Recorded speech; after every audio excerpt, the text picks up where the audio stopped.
Ano-ano ang mga akyat, bahay o theft prevention tips?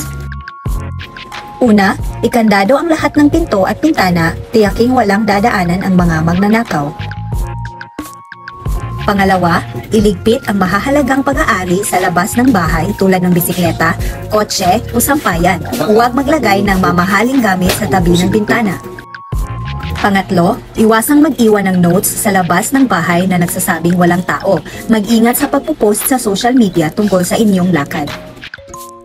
Pang-apat, tiyaking walang naiwan na nakasinding kandila, bukas na electric o gas stove o tumutulong gripo at nakaplug na appliances. Pang-lima, itagubilin sa pinagkakatiwalaang kapitbahay ang inyong bahay at ipaalam kung kailan kayo babalik. At pang-anim, isave o tandaan ang mga numero ng security ng inyong subdivision, barangay at police station. Mga paalala mula sa Bacolod Municipal Police Station, Lanao del Norte Police Provincial Office.